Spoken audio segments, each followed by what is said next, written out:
Renato Russo tivesse vivo hoje, estaria completando 60 anos nesse dia 27 de março.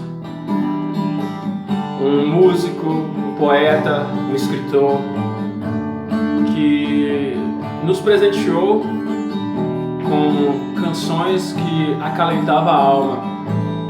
Fica aqui o meu tributo. Sexo verbal não faz meu estilo. Palavras são erros, meus erros são seus. Não quero lembrar, pois erro também. Um dia pretendo tentar descobrir porque é mais forte quem sabe mentir. Não quero lembrar, pois minto também.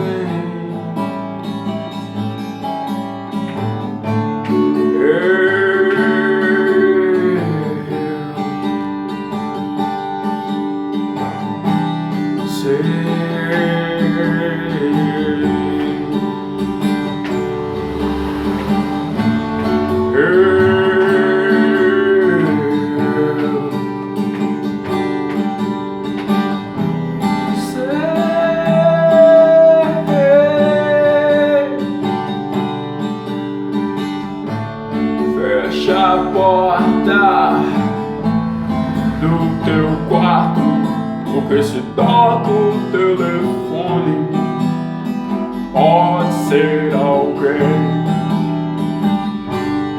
com quem você quer falar por horas e horas e horas.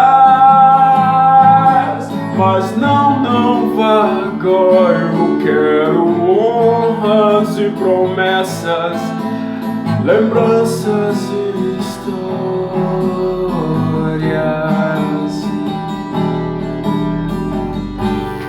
Somos pássaros novos, bem longe do ninho.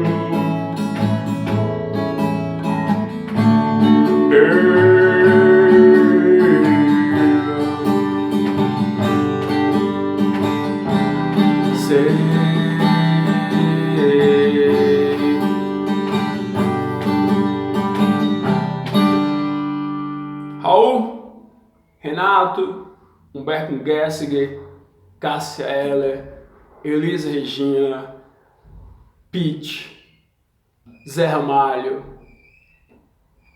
vários músicos que fizeram história no passado e fez, de certa forma, a nossa vida, nossa existência no Brasil ser mais tranquila.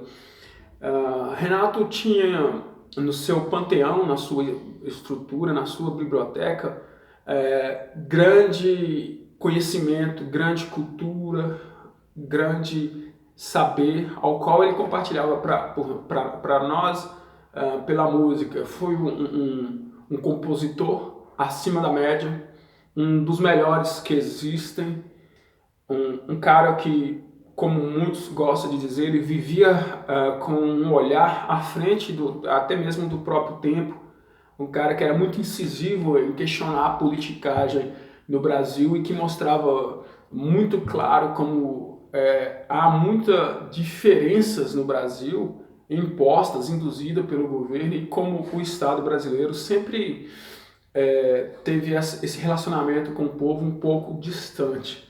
Aí você tem música como Faroeste Caboclo, que fala sobre um jovem rapaz discriminado que sai da fazenda sem saber qual era realmente o sentido da vida e vai para Brasília, e ali tem todo o seu desabrochar e você vê narrado, no enredo do roteiro do Faroeste Caboclo, você consegue pegar muitos elementos do que se existia na sociedade na época, e por meio dessa história, por exemplo, Faroeste Caboclo, Renato ele consegue te dar um quadro quase que como um todo do Brasil. Ele começa a te mostrar o que seria uma expressão do nosso Brasil naquele tempo, algo que acontecia e ainda acontece. Nas suas canções de amor, como essa que eu acabei de tocar, Eu Sei, e outras, Giz, Giz não é propriamente sobre uma canção de amor, mas você pode interpretar sobre essa ótica, esse viés, essa lente. E nas suas outras canções, não só de amor, mas também de reflexão, como o Teatro dos Vampiros, que também tem a questão um pouco política. Há tempos, a questão mais...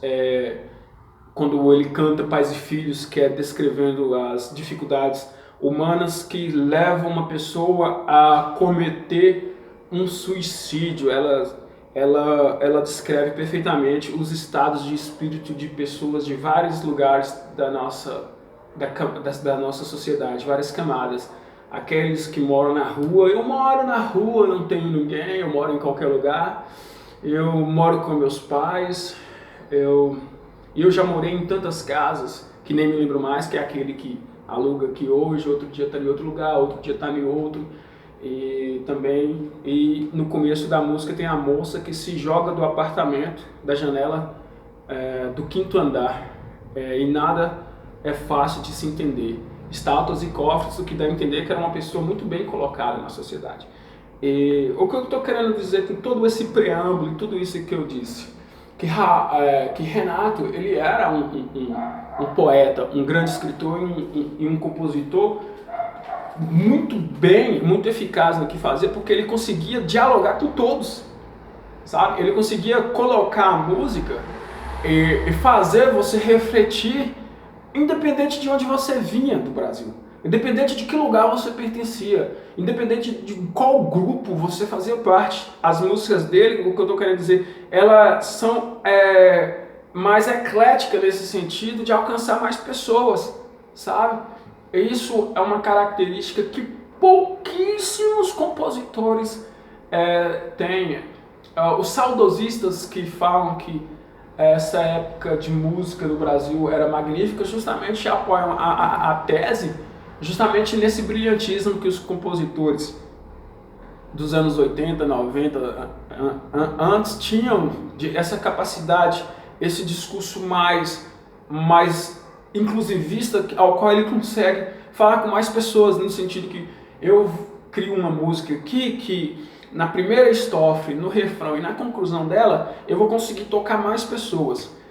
Renato Russo, para mim, quando ele toca Tempos Perdidos, ele consegue fazer coisas, tocar sentimentos nas pessoas que pouquíssimos compositores têm essa mesma persuasão de fazer, esse mesmo modo de fazer, essa mesma incisão, menos incisivos ao fazerem isso. Existem músicos que ele consegue catalisar o seu sentimento e colocar em sua arte e deixa lá e ela fica em aberto, e você, quando a escuta, você se identifica. Nesse sentido, Renato Russo era um dos grandes, um dos maiores até para algumas pessoas do Brasil.